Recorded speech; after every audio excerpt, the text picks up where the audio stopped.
Good morning guys. Meron nag-comment sa ating YouTube, ano? Paano daw ang gagawin kung ang kanyang sasakyan na nabili ay nasira kaagad? Brand new ito.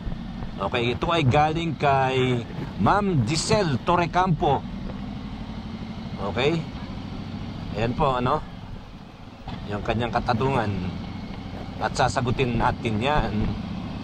Biro, bagong-bago yung sasakyan at nasira daw kaagad. So anong gagawin? Unang sasagot ko dyan, depende po yan kung ano ang sira, ano, ng sasakyan. At kung gaano kabago yan, ano, isang araw lang ba yan nabili, nasira kaagad? Pwede daw bang ibalik? Ayan. Unang-una, mag-email po kayo ng inyong reklamo sa consumercare@dti.gov.ph. Okay?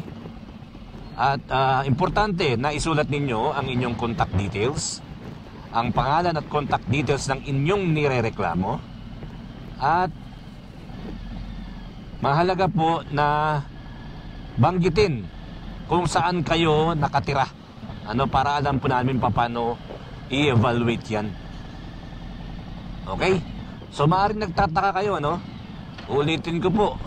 Kapag ang reklamo patungkol sa sasakyan ay ORCR o rehistro, sa LTO na po kayo diretso magreklamo. Kasi sila po ang may jurisdiction.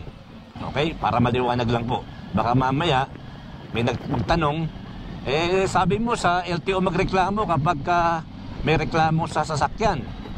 Kung ito po ay tungkol sa ORCR o rehistro. Kasi sabi ko nga sa ating previous na content, ang jurisdiction ay conferred by law.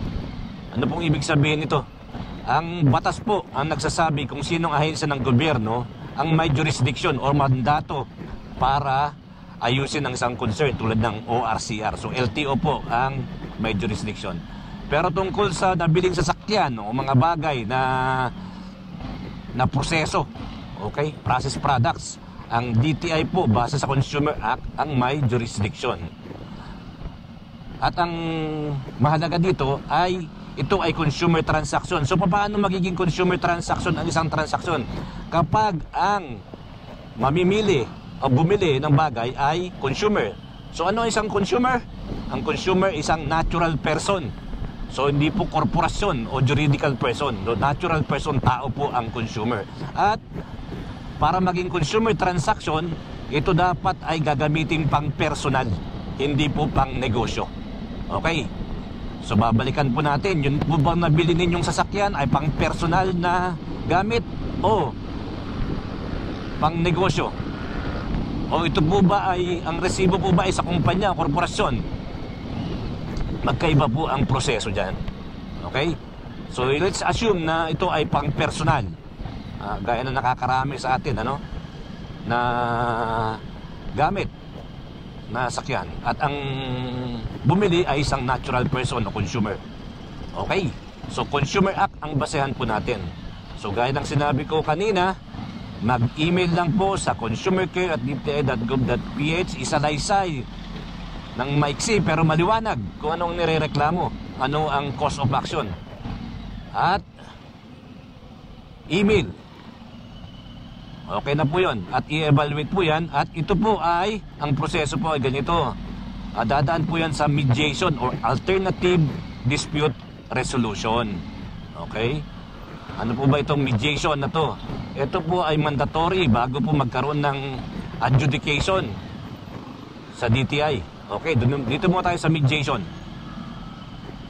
Sa mediation po, yung reklamo ninyo i-assign sa isang mediation officer o isang empleyado ng DTI na nakakaalam ng proseso kung paano mediate base sa DAO 20-02. Okay, yun po yung proseso. So base po sa DAO 20-02, ang isang reklamo ng isang consumer ay i-assign sa isang mediation officer. Ang mediation officer naman, in return, ay mag-i-issue ng notice of mediation sa parties. Kaya mahalaga po na may address. May physical address ang binibilhan ninyong sasakyan at para mapadala, magkaroon ng jurisdiction ng DTI over the person ng inirereklamo. Maliwanag po ba? So, i-issue niya ang notice of mediation at nakasaad doon kung anong date ang mediation conference, which is online lang po sa Microsoft Teams po yan. Hindi po Zoom, hindi po Google Meet, Microsoft MS Teams. Okay? I-assign niya yan. At bibigyan ng pagkakataon na magkaroon ng settlement ang mga partido o yung nagrereklamo at yung inirereklamo. So kung paano kung walang settlement, anong mangyayari? Yun, mag-i-issue ng certificate to file action ang mediation officer. At ito ay mandatory, kailangan nila ng complainant para mag-file ng verified complaints sa adjudication division. Okay? So, ia-attach yan. Yes, may verified complaint. Ibig sabihin, notaryado yung complaint. Okay? Email lang din po, online lang din po yan. Puro email or online po yung conferences dyan. So, mabilis. Hindi nyo na kailangang umalis sa bahay para magreklamo sa DTI. Okay po ba? Maliwanag po ba? Sana nabigyan ko ng kalinawan, yung proseso. Yan po yung proseso. At magkakaroon po yan ng decision, yung adjudication officer. Sa mediation conference po, hindi mo pinag-uusapan ng karapatan o batas na involved. Pinag-uusapan dyan ay kung ano yung pwedeng mapagkasunduan ng dalawang partido. Wala pa po dyan, medyo maingay yung exhaust ni Kuya. Wala pa po dyan,